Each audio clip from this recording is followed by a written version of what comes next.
नहमदुहु व नुसल्ली अला रसूलिल करीम अम्मा बाद अऊज़ु बिल्लाहि मिनश शैतानिर रजीम बिस्मिल्लाहिर रहमानिर रहीम कुल्लु मन अलैहा फ़ान व यबक़ा वजहु रब्बिका ज़ुल जलाली वल इकराम व क़ाला नबिय्यु सल्लल्लाहु अलैहि वसल्लम इज़ा मातल इंसानु इनक़तअ अन्हु अमलुहु अन सलासिन अन सदक़तिन जारिया औ इल्मिन युंतफ़अु बिही औ वलदिन सालिहिन यदऊ लहू। मेरे मोहतरम बुज़ुर्गों और दोस्तों, आप हज़रात के इल्म में हैं कि आज सुबह के वक्त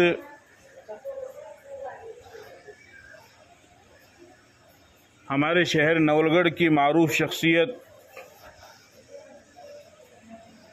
जिनके बेशुमार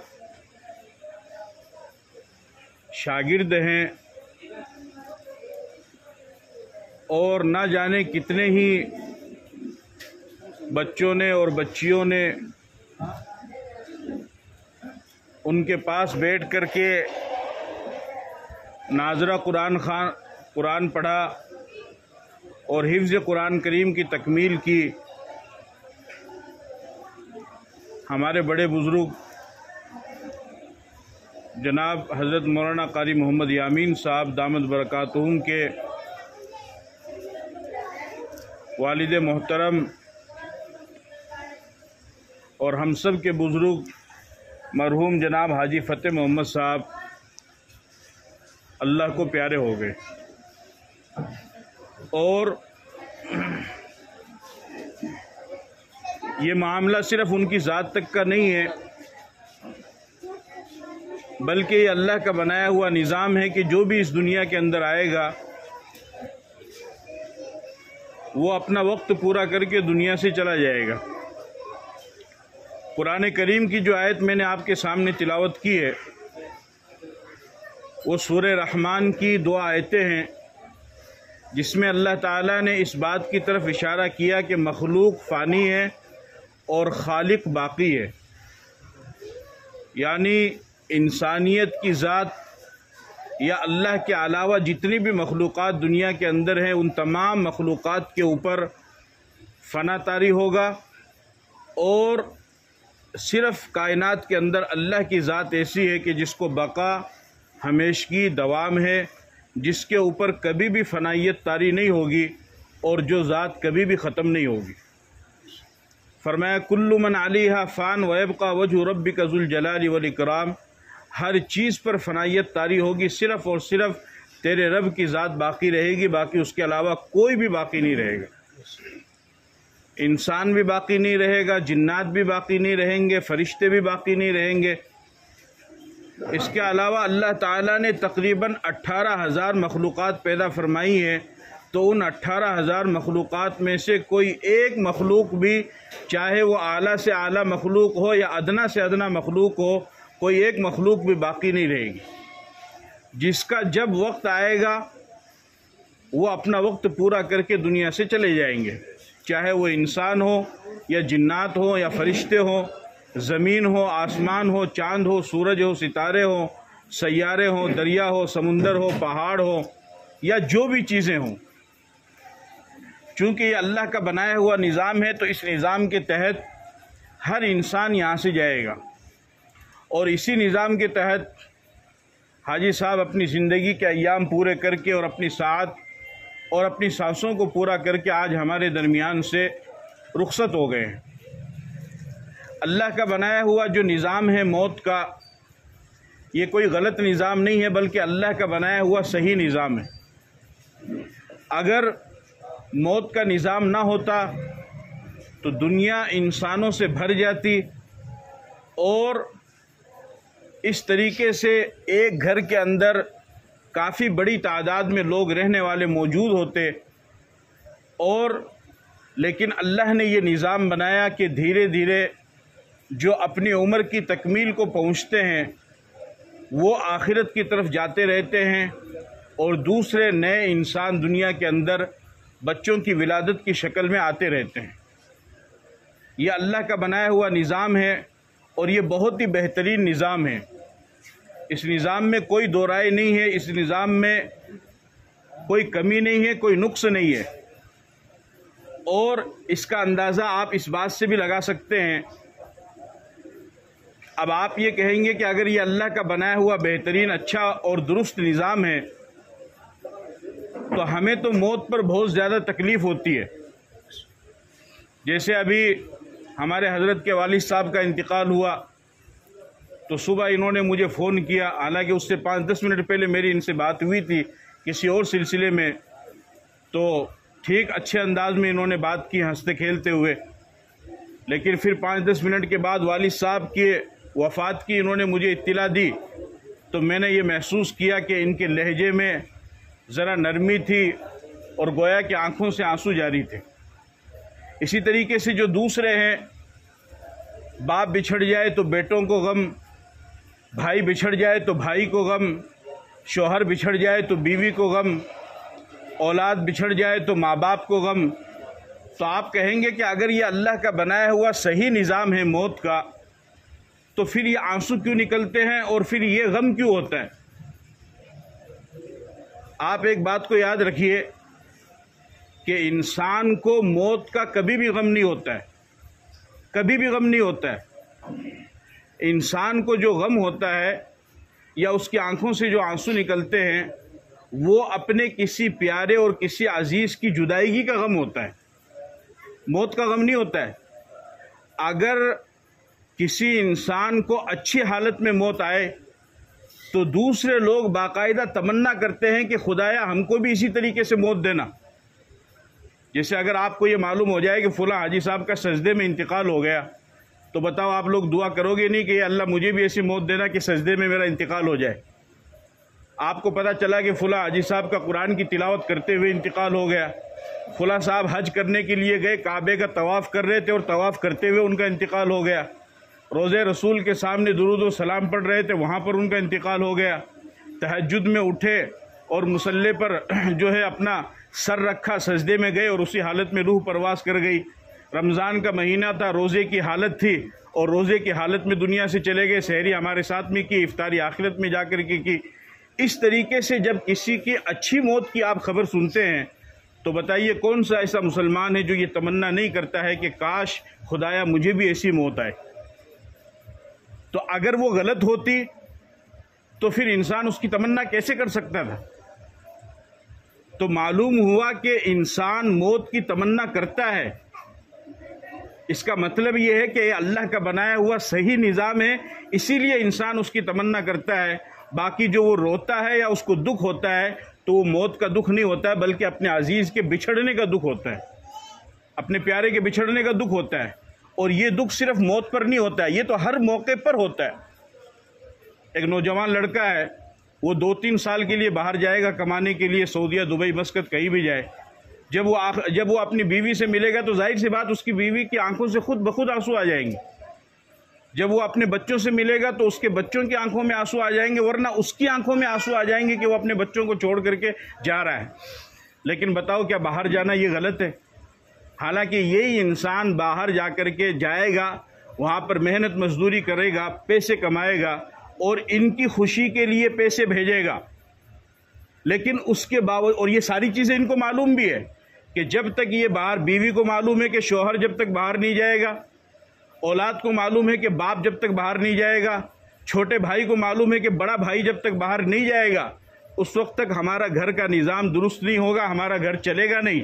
तो फिर उसके जाने पर बेशक आंखों से आंसू निकलते हैं, लेकिन उसके बावजूद भी सबको अंदरूनी तौर पर खुशी भी होती है कि इसके बिछड़ने का गम ज़रूर है, लेकिन इसके बाहर जाने से हमारे घरेलू इंतज़ामात दुरुस्त हो जाएंगे और हमारे घर का ख़र्चा चलेगा। इसी तरीके से मौत का जो अल्लाह ने निज़ाम बनाया है, तो उस निज़ाम के तहत वक्ती तौर पर इंसान को, चूँकि वो भी बिछड़ता है, तो वक्ती तौर पर इंसान को गम ज़रूर होता है, लेकिन उस गम, वो जो गम है वो मौत का गम नहीं होता है, बल्कि हकीकत में जुदाईगी का गम होता है। और फिर अल्लाह का निज़ाम ऐसा है कि अगर कोई इंसान उस गम को अपने अंदर समो ले और उस पर सब्र कर ले तो फिर अल्लाह ताला अपने फजल व करम से उसको सवाब भी अता फरमाते हैं। वरना तो मसला ऐसा है कि अगर किसी का कोई अजीज़ बिछड़ गया और बिछड़ने के बाद वो उस पर सब्र ना करे वावेला मचाए, शोर मचाए, अपने सीने को पीटे, अपने चेहरे को पीटे और अपने बालों को नोचे, अपने गिरेबान को फाड़े और खूब शोर मचाए, चिल्लाए, और एक दिन नहीं, 2 दिन नहीं, 3 दिन नहीं, 1 हफ्ता नहीं, 1 महीने तक जोर जोर से चिल्ला चिल्ला करके रोता रहे और पूरे गांव वालों को इकट्ठा कर ले और अपने साथ 10-15 आदमियों को और मिला करके रोना शुरू कर दे, उधर 15-20 औरतें मिल करके रोना शुरू कर दे, तो बताओ इनके 1 महीना रोने से वो मरने वाला वापस लौट करके आ जाएगा? नहीं आएगा। कितना ही रो लो, कितना ही चिल्ला लो, कितना ही वावेला कर लो, कितना ही शिकवा शिकायत कर लो, कुछ भी कर लो, वो नहीं आएगा। लेकिन अगर ये इंसान सब्र कर लेता है तो इस सब्र की खुशखबरी फिर अल्लाह ताला ने दी है। फरमाया वबश्शिरिस साबिरीन अल्लज़ीना इज़ा असाबतहुम मुसीबा क़ालू इन्ना लिल्लाहि व इन्ना इलैहि राजिऊन, कि अल्लाह ताला सब्र करने वालों को खुशखबरी देते हैं। और सब्र करने वाले लोग कौन हैं? कुरान में अल्लाह फरमाते हैं कि सब्र करने वाले वो लोग हैं कि जब भी उनको कोई तकलीफ़ या मुसीबत पहुंचती है तो फिर वो शिकवा शिकायत नहीं करते हैं, बल्कि यही कहते हैं इन्ना लिल्लाहि व इन्ना इलैहि राजिऊन, यानी हम अल्लाह के फ़ैसले पर राज़ी हैं। जो अल्लाह का फ़ैसला, उसको कहते हैं रज़ा बिल क़ज़ा, यानी तकदीर पर राज़ी होना, अल्लाह के फ़ैसले पर राज़ी होना, इसको रज़ा बिल क़ज़ा कहा जाता है। समझ गए आप बात को? तो अगर इंसान उस पर सब्र कर ले तो सब्र करने पर अल्लाह ताला उसे खुशखबरी भी अता फरमाते हैं, उसे सवाब भी अता फरमाते हैं। लेकिन अगर कोई वावेला करे, कोई शोर मचावे और कोई रोना पीटना शुरू कर दे तो ये अल्लाह ताला को बिल्कुल भी पसंद नहीं है। यहाँ पर मुख्तसर बात करके मैं अपनी बात ख़त्म करूँगा। यहाँ पर 2 चीज़ें हैं। एक है, आप अलैहिस्सलातु वस्सलाम ने फरमाया, मुस्लिम शरीफ की रिवायत है, लैसा मिन्ना मन शक्कल जुयूब व ज़रबल खुदूद व दआ बिदावल जाहिलिया। आपने फरमाया कि जिसने अपने गालों को पीटा, अपने गिरेबान को फाड़ा, अपने सीने को पीटा, अपने बालों को नोचा और ज़माने जाहिलियत के जाहिलों की तरह अपने मय्यत पर वो रोने और चिल्लाने लगा, तो अल्लाह के नबी ने फरमाया कि ऐसा इंसान मेरी उम्मत में से नहीं। यानी आपने उसको अपनी उम्मत में से निकाला है। तो यहाँ पर 2 चीज़ें हैं। एक तो ये है कि किसी की जुदाईगी पर, किसी के इंतकाल पर रोना, आँख से आंसू निकलना, ये एक अलग चीज़ है। और एक है कि बतकल्लुफ़ जानबूझ करके रोना, जानबूझ करके आंसू निकालना, और रोना नहीं आ रहा है और उस दर्जे का गम नहीं है और उस दर्जे का अफसोस नहीं है और उस दर्जे का गम नहीं है कि जिसकी वजह से आंसू खुद ब खुद निकलते हों, बल्कि बना बना करके और तकल्लुफ़ करके और तसन्नु और बनावट करके अगर कोई इंसान रो रहा है तो इस रोने को अल्लाह के नबी ने नापसंद फरमाया है। बल्कि हदीस में तो यहाँ तक आता है, बुखारी शरीफ की रिवायत है, आपने फरमाया इन्नल मय्यत युअज़्ज़बु फ़ी क़ब्रिही बिबुकाई अहली अलैहि, कि मय्यत को कब्र में उसके घर वालों के रोने की वजह से अज़ाब दिया जाता है। मय्यत को कब्र में उसके घर वालों के रोने की वजह से अज़ाब दिया जाता है। अब आप कहोगे मौलवी साहब वो तो मर गया, कब्र में चल गया, ये घर के रो रहे बेचारे भी की गलती है, रो रहे ये और अज़ाब भी न मिल रहा है। नहीं, आया नहीं। अगर उसने वसीयत की है मरने वाले ने कि मेरे मरने के बाद ज़ोर ज़ोर से चिल्ला चिल्ला करके रोना, या वो इस बात पर खुश था अपनी ज़िंदगी के अंदर कि उसने ये देखा कि मेरे पड़ोस में किसी हाजी साहब का इंतकाल हुआ और उसके इंतकाल पर मर्दों ने और औरतों ने ज़ोर ज़ोर से रोना शुरू किया, तो उसके दिल के अंदर ये तमन्ना थी कि कल के दिन जब मेरा इंतकाल हो तो मेरी मैयत पर भी लोग इसी तरीके से ज़ोर ज़ोर से चीख चीख करके रोए। इस पर वो खुश था, या फिर उसने अपने बाद वाले लोगों को वसीयत की कि मेरे मरने के बाद ज़ोर ज़ोर से चीख चीख करके रोना। तो अगर ऐसा मामला था तो बेशक पीछे रोने वाले रोएंगे, लेकिन इसकी वजह से अजाब मुर्दे को कब्र में दिया जाएगा। और दूसरी चीज़ इसके बरअक्स, आंसू का निकलना ये कोई गलत चीज़ नहीं है, ये तो इंसान के दिल की नरमी की अलामत है, इंसान के नरम होने की अलामत है। पत्थर दिल जो होता है उसकी आंखों से आंसू नहीं निकलते हैं। इसलिए आपने देखा होगा कि जालिम की आंख से कभी भी आंसू नहीं निकलेंगे, इसलिए कि उसने इतना जुल्म किया है, इतना हराम खाया है, इतना हराम खाया है, इतना जुल्म किया है कि उसको फ़र्क ही नहीं पड़ता है। अब वो किसी गरीब से गरीब को भी, जैसे कहते हैं टोपी उड़ा दी और गोली दे दी, तो वो टोपी गरीब से गरीब को भी टोपी अगर उड़ा देगा तो उसको कोई फ़र्क नहीं पड़ेगा। उसको ये भी ज़र्रा बराबर महसूस नहीं होगा कि मैंने इस गरीब का हक खाया है, तो ये शाम को अपने बच्चों का घर और चूल्हा कैसे जलाएगा और उनको खाना कैसे खिलाएगा, इसलिए कि उसका दिल पत्थर हो चुका है जुल्म करने की वजह से। लेकिन अगर इंसान वाक़ईतन इंसान है तो उसके दिल में अल्लाह ताला ने उसके जिस्म में एक धड़कता हुआ दिल रखा है, जिसके अंदर हड्डी भी नहीं है, जो नरम है और जो नरमी को पसंद करता है और जो इन सामने वाले के दुख और दर्द को समझता है। यहाँ तक कि इंसान तो दूर की बात, जानवर के भी दुख दर्द को समझता है। यहाँ तक कि अगर कोई जानवर भी कोई तकलीफ में हो तो वो उसको भी बचाने की कोशिश करता है, अगर उसके जिस्म में धड़कता हुआ दिल है। और अगर नहीं है तो फिर तो उसको जानवर क्या, फिर तो अपना सगा भाई भी उसको कुछ समझ में नहीं आएगा, वो अपने सगे भाई का हिस्सा खा जाएगा, फिर तो वो अपनी बेटियों का भी हिस्सा खा जाएगा, अपनी बहनों का भी हिस्सा खा जाएगा, अपनी औलाद का भी हिस्सा खा जाएगा, सबका हिस्सा खा जाएगा। लेकिन अगर दिल है तो फिर उसके अंदर नरमी आएगी, और जब नरमी आएगी तो फिर उसकी आंखों से आंसू भी आएंगे। चुनांचे नबी पाक सल्लल्लाहु अलैहि वसल्लम को अल्लाह ताला ने 3 बेटे अता फरमाए, तो सबका बचपन में इंतकाल हो गया। उनमें से एक बेटे थे हज़रत इब्राहीम, उनकी उम्र 18 महीने हुई, 18 साल नहीं, कितने हुई बोलो भाई, 18 महीने उनकी उम्र हुई, और सबसे बड़े वही हुए। बाकी आपका जो ख़ानदान चला है वो बेटियों से चला है, हज़रत फ़ातिमा से आपका ख़ानदान चला है, जो सैयद और जो हाशमी ख़ानदान आज दुनिया के अंदर है। अगर वाक़ईतन उनके पास नसबनामा मौजूद है, और ऐसे तो सैयद चाहे कोई भी बन जाए उसका तो कोई मसला है नहीं। तो आपके जो बेटे थे हज़रत इब्राहीम, 18 महीने की उम्र में उनका इंतकाल हुआ, आपको उसकी इत्तला मिली, आप बहुत गमगीन हुए, जनाजे का तजहीज़ व तकफीन का इंतज़ाम किया गया। आप जब जनाजे पर तशरीफ़ ले जा रहे थे तो आपकी आंखों से आंसू निकल रहे थे। तो हज़रत अब्दुर्रहमान इब्न औफ रज़ी अल्लाह ताला अन्हु ने फरमाया कि या रसूल अल्लाह, आपने तो हमें मैयत पर रोने से मना फरमाया है, और आप रसूल हैं, आप पैगंबर हैं, आपने हमें मना फरमाया है, और आज आपके बेटे इब्राहीम का जनाजा आपके सामने, तो आपकी आंखों से आंसू निकल रहे हैं। आप अलैहिस्सलातु वस्सलाम ने इरशाद फरमाया कि ये उस चीज़ के आंसू नहीं है, इन्नल आइन तदमउ वल क़ल्ब यहज़नु वला नक़ूलु इल्ला मा यरज़ा रब्बुना। आपने फरमाया कि आंखें आंसू बहा रही है, दिल अंदर से गमगीन है, लेकिन ज़बान से वही निकलेगा जो मेरा रब चाहेगा, उसके ख़िलाफ़ नहीं निकलेगा। यानी ज़बान पर कोई शिकायत नहीं आएगी। तो मालूम हुआ कि बेटे का जनाजा सामने हो, या बूढ़े बाप का जनाजा कंधे पर आ जाए, या माँ का जनाजा सामने हो, या बहन का या औलाद का जनाजा सामने हो, और फिर उस जनाजे को देख करके, या उस कब्र को देख करके, या उस मैयत को देख करके किसी इंसान के आंखों में आंसू आ जाए, और उसका दिल गमगीन हो, और उसके लहजे में तब्दीली पैदा हो जाए, नरमी आ जाए, तो ये इंसान के गुनहगार नहीं बल्कि उसके दिल के नरम होने की अलामत है। ये ठीक है, ये दुरुस्त है, इस वजह से कि इस पर तो इंसान का इख्तियार भी नहीं है और इंसान का कंट्रोल भी नहीं है। ये तो गैर इख्तियारी तौर पर इंसान की आंखों से आंसू निकल जाते हैं। गलत क्या है? गलत क्या है? गलत वो है जो मैंने आपको शुरू में बताया कि अपने वारिसीन को वसीयत करना का आया रोना और बया रोना, आया चीखना बया चीखना, बिन नबी बुलाना, बी की आवाज़ ज़्यादा, बिन नबी बुला ले, बिन नबी बुला ले, बी औरत ने बुला ले, बी आजड़ ने बुला ले, बी की आवाज़ ज़्यादा, ये अगर करके गया है तो फिर इनके रोने की वजह से इसको कब्र में अजाब दिया जाएगा। लेकिन अगर ऐसा मामला नहीं है तो आंखों से आंसू निकलना ये भी रहमत है, दिल का गमगीन होना ये भी रहमत है। और देखो ये दुनिया है, यहाँ पर हर तरह के हालात आएंगे। कामयाब इंसान वो होगा कि जो अपनी ज़बान पर अल्लाह का शुक्र के कलिमात लाए, शिकवा और शिकायत के कलिमात ना लाए।